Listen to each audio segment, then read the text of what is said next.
आज आदमी के जिंदगी पाप के कारण तरह तरह की चिंता, दुख और अशांति में पड़ के सही रास्ता से अलग हो गई बा।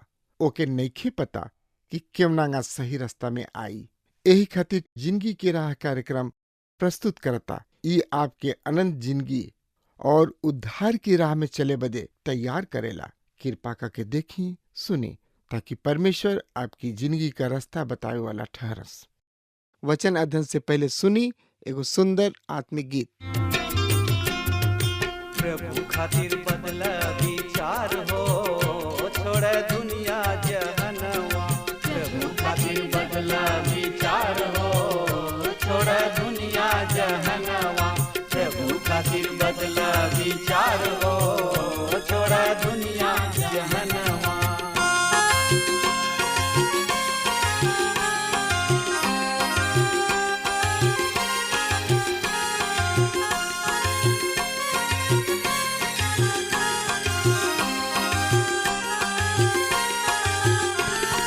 मनवा बदल बात बड़ा सुख पैबा। मनवा बदल बात बड़ा सुख पैबा। नाही त पीछे तू नरका में जइबा। नाही त पीछे तू नरका में जइबा। नाही त पीछे तू नरका में जइबा। स्वर्ग के खुलल बा दरबार हो, छोड़ दुनिया जहनवा। स्वर्ग में खुलल बा दरबार हो, छोड़ दुनिया जहनवा। प्रभु खातिर बदला विचार हो, छोड़ दुनिया जहनवा।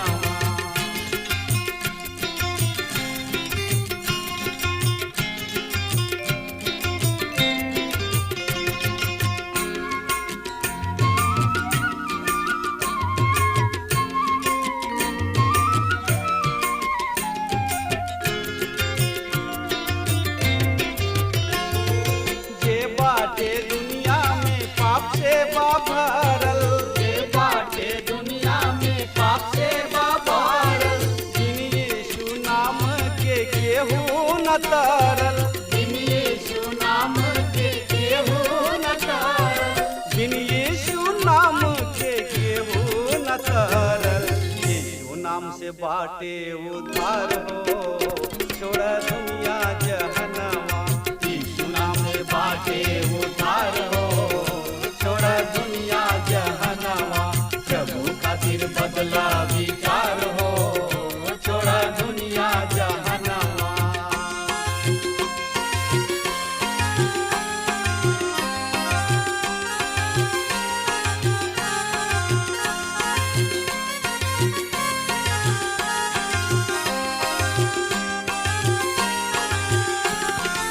जब रउआ चाहिए जिंदगी सुधारे।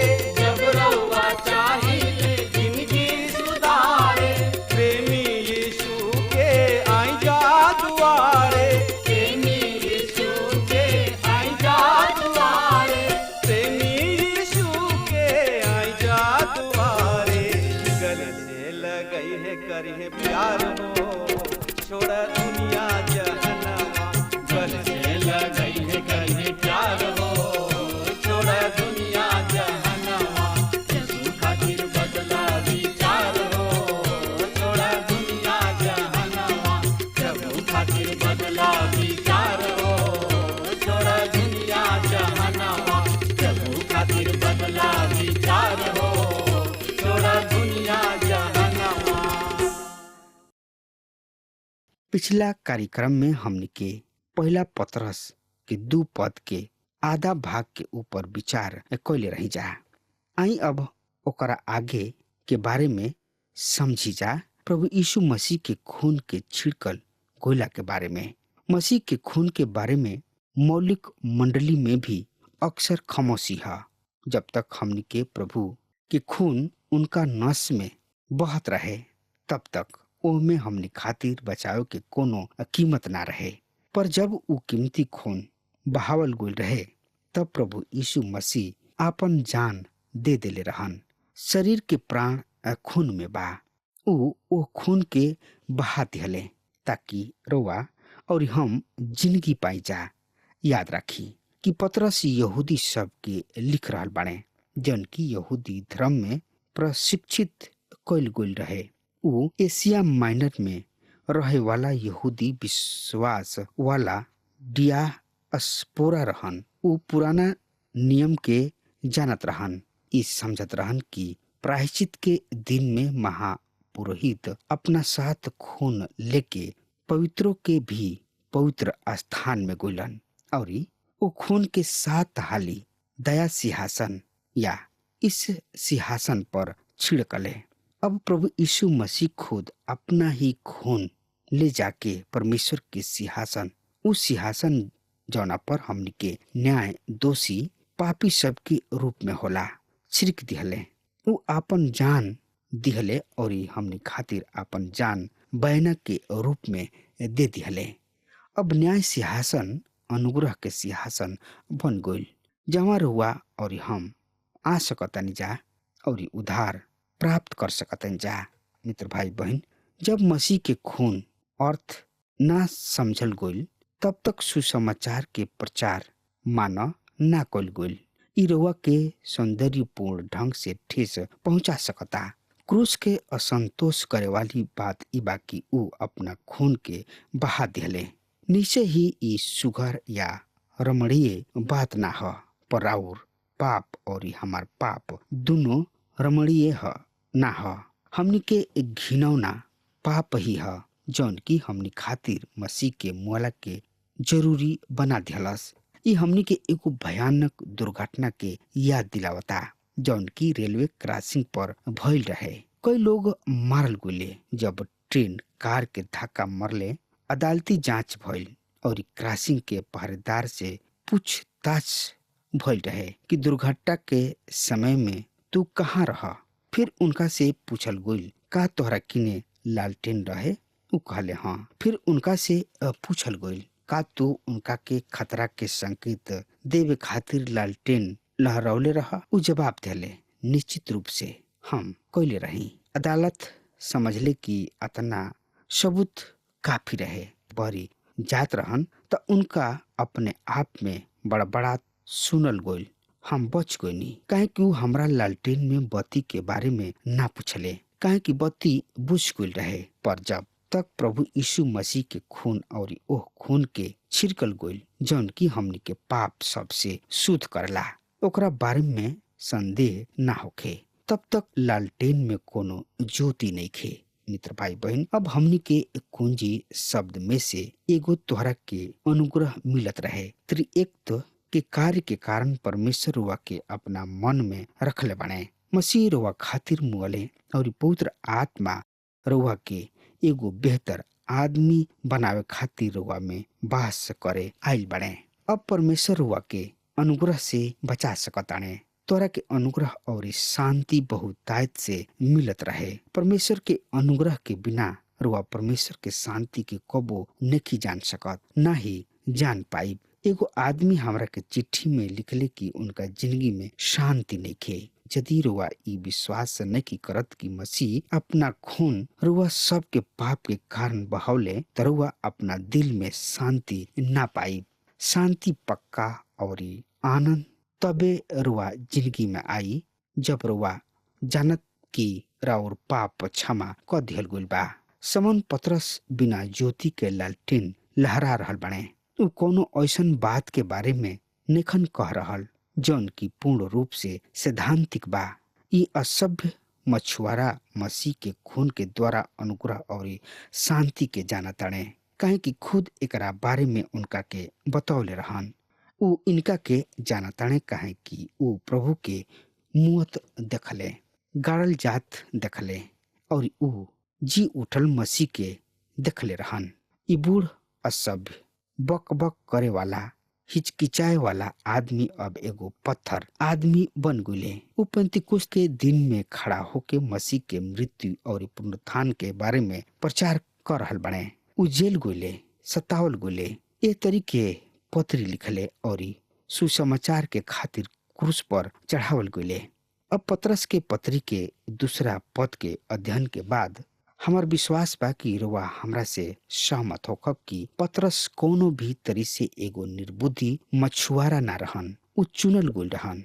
भविष्य ज्ञान, पूर्व निर्धारण और पूर्व नियति के बारे में लिखले। परमेश्वर के पहलू में सुरक्षा के हमनी के सब महान धारणा सब बा। हमनी में से केहू भी इनका आखिरी यानी कि अंतिम व्याख्या पर नहीं पहुंच सकत। हमनी के एगो अनंत परमेश्वर के साथ व्यवहार कर रहल बानी जा, जौन की सब कुछ जानत रहन। परमेश्वर के भविष्य ज्ञान के मतलब होला कि उ हर एगो योजना के जानताणे, जौन की विचार करे जोग बा और उ ठीक ठीक जानताणे कि उ का करे जा रहल बने। हम एकरा के पूर्व निर्धारण कही न जा।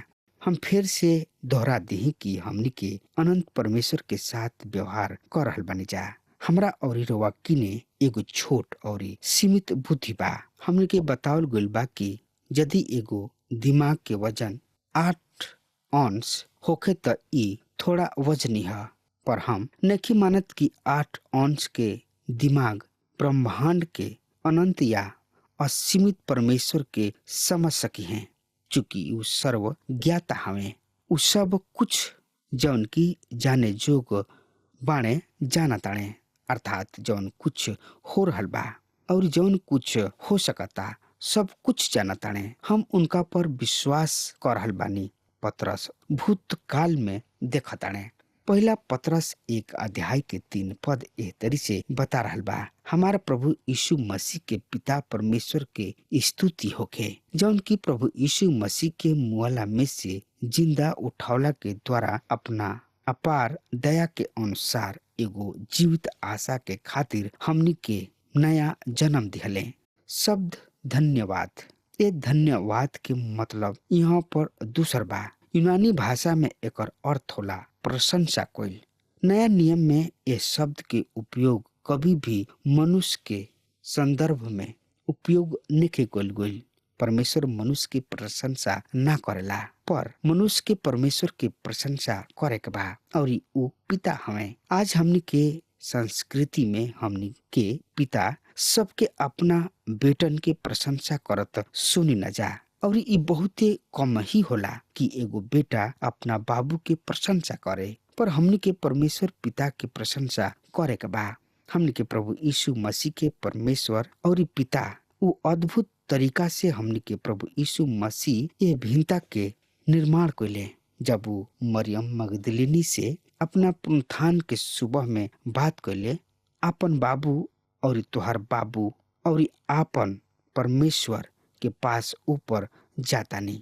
यूहन्ना रचित सुसमाचार 20 अध्याय के 17 पद में ई बात के दर्शावल गइल बा। उत्तरी एक में अपना स्थान के कारण प्रभु यीशु मसीह के पिता हमें, उ एगो हमें, परवा और हम उनका के ओह आधार के अतिरिक्त जौना के पतरस यहाँ जिक्र करताणे पिता नेखन कहत, उ हमरा के नया जन्म देले बाणे। नया जन्म शब्द के संबंध पवित्र आत्मा के पूर्व निर्माण के कार्य से बा। हमने के जीवित आशा के खातिर नया जन्म दिहले। हमरा और रवा किने एगो जीवित आशा बा, एगो आशा जौन की मृतक में से पुनरुत्थान के सत्य पर आधारित बा, जो कि मसीह परमेश्वर के आत्मा के द्वारा मृतक में से जियावल गइले। ऐसे ई पवित्र आत्मा के संबंध में अगला संकेत है। ई त्रिएक के स्तुति गान है। ई हमने के गीत है, काहे कि हमने के नया जन्म प्राप्त कइले बानी जा। जैसे कि हमने के पद 23 में देखी न जा, काहे कि तोहनी लोग नाशवान चीज से ना पर अविनाशी चीज से परमेश्वर के जीवित और सदा ठहरे वाला वचन के द्वारा नया जन्म प्राप्त भइल बा। याद रखी, जौन जीवित आशा हमने किने बा उ मसीह के खून के बिना मुअल शरीर बा। यदि उ जीवित शरीर बा त ओह में खून प्रवाहित होई। आज हमरा और रोवा किने एगो जीवित आशा बा। काहे कि मसीह हमनी खातिर आपन खून बहा दिहले। ऊ मुँह गइले ताकि रउआ और हम जिंदा रह सकी जा। ऊ हमनी खातिर बयाना दिहले। ई मसीह यीशु के मृतक में से जिंदा उठला के द्वारा एगो जीवित आशा है। पतरस मसीह के पुनरुत्थान पर यानी कि जी उठला पर जोर दे रहल बने। पेंतीकोस्त के दिन में उनकर सब संदेश में पुनरुत्थान उनकर महान विषय है। एकरा प्रभाव में ऊ कहले, जौन कुछ तू आज यहाँ देखल ई ऐसे बा काहे कि प्रभु यीशु जौना के तोहनी लोग क्रूस पर चढ़ौले रह मृतक में से जी उठल बाड़े। और जब वो अपना लिखताने तब वो मसीह के पुनरुत्थान में उनकर ध्यान आकर्षित करताने। पौलुस भी उहे कहताने। ऊ हमनी के बतावताने कि मसीह यीशु हमनी के अपराध सब के खातिर सौंपल गोल रहन। ऊ हमनी के पाप सब के खातिर मुअले, पर ऊ हमनी के दोष मुक्त या धर्मी ठहरावे खातिर जी उठले ताकि हमनी के मसीह में जीवित रह सकी जा। ओह प्रेम में स्वीकार कल जाओ और परमेश्वर के सामने खड़ा होके के जोग हो सकी जा। ऊ केवल हमनी के पाप सब के हमनी के अलग नेखन कर सकत, बल्कि ऊ आपन धार्मिकता में परमेश्वर के सामने खड़ा होले। पतरस हमनी के बतौले कि परमेश्वर पूर्व में या भूतकाल में हमनी खातिर का कोइले बाणे। अब ऊ भविष्य के ओर आवताणे। पहला पतरस 1:4 में लिखल बा कि ओह उत्तराधिकार के प्राप्त करे जौन की नाश ना होखे वाला यानी कि अविनाशी, निष्कलंक और अमित बा और तोहरा खातिर स्वर्ग में सुरक्षित बा। एगो अविनाशी और निर्मल एकर अर्थ कि ई विनाश ना होखे वाला है। ई कौनो भी तरी से बर्बाद नके हो सकत। ना कीट पतंगा, ना जीव जंतु, ना ही कोनो चीज ही खा सकता। अजर ई दर्शावता कि ई कोनो चीज से भ्रष्ट या अपवित्र नेखे कोल जा सकत। हमने के एकरा के अवैध रूप से विरासत में नेखी जा पा सकत। ई अजर अर्थात मुरझाए वाला ना ह। हमने के एकरा के विरासत में पाके कोनो सामग्री के तरी व्यर्थ या बेकार होत ना पाइब जा, जौना के कबो कीमत रहे और बाद में पूरा तरी से मूल्यहीन हो गइल होखे। जौन तोहनी लोग के खातिर स्वर्ग में राखल गइल बा। शब्द राखल गइल बा का अर्थ होला कि ई सुरक्षित गइल बा। परमेश्वर पिता, परमेश्वर बेटा और परमेश्वर पवित्र आत्मा हमनी खातिर एकर रक्षा कर रहल बाने। हमनी के ने एकरा से बढ़िया सुरक्षित राखे के बक्सा होइए नखे सकत। हम एगो आदमी के बारे में सुननी जौना के नाम में एगो खूबसूरत बंगला रहे, पर वही रात ओह बंगला के मालिक के मृत्यु हो गइल। बंगला में आग लाग गइल और ई भस्म हो गइल। ओकर बीमा भी ना करावल गइल रहे। ओह आदमी के जौन बंगला मिले के रहे उ धुआं में उड़ गइल। विश्वासी के रूप में हमनी किने विरासत बा जौन की अविश्वासी और निर्मल हवे।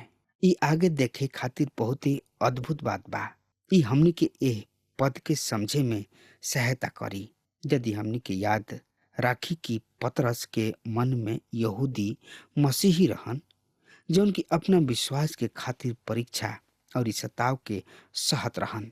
उन्हें आपन देश और जौन कुछ उनका किने विरासत में रहे ओकरा के छोड़े खातिर बाध्य कइल गइल रहे। उनकर पूर्वज मिस्र देश से बहरी निकल गइल रहन और बंजर जमीन में भटके के दौरान उनका सामने प्रतिज्ञात देश के उस संसार के सृष्टिकर्ता के रूप में परमेश्वर के प्रशंसा कइनी। पर अविश्वासी लोग जौना के पतरस लिखत रहन और साथ साथ रुआ और हमहू परमेश्वर के प्रशंसा देहधारी बेटा प्रभु यीशु मसीह नया सृष्टि के रचयिता और एगो आत्मिक छुटकारा के रूप में करेले। ई हमनी के एगो जीवित आशा भी देले, ऐसन आशा जौन की कभी ना मुई। उ हमनी के पुनः निर्माण कइले बाणे और पवित्र आत्मा के परिवर्तन करे के कार्य के द्वारा आपन बेटा बना ले बाणे और उनका जोग में वो हमने खातिर एगो मिराज के पृथ्वी पर ना बल्कि स्वर्ग में सुरक्षित रखले बने। उ मिराज अविनाशी है और कोनो शत्रु ओकरा के छीन नहीं के सकत। केहू कविता के रूप में एकरा के व्यक्त कइले बा। ई हमेशा नया रही, ई कभी नाश ना हुई, कोनो रात कभी ना आई, ई हमेशा दिन हुई। ओ देश के बारे में सोचल जहाँ कुछ भी पुराना ना होला, ई हमनी के दिल के ऐसन आनंद से भर देला। भाई बहन, अब हमार समय खत्म हो रहा बा, हमरा के आज्ञा दी। परमेश्वर हुआ के बहुत ही आशीष दे। आमीन। हमके विश्वास बा कि ई कार्यक्रम आप सब खातिर फायदेमंद सिद्ध भइल हुई। अगर आप सबके लगे बाइबल से चाहे आपकी निजी जिंदगी से कोनो सवाल होके चाहे कोनो समस्या खातिर प्रार्थना करावे चाहतनी तो हमारी फोन नंबर पर जरूर संपर्क करें और आज का दिन आप खातिर सुखद बनावे।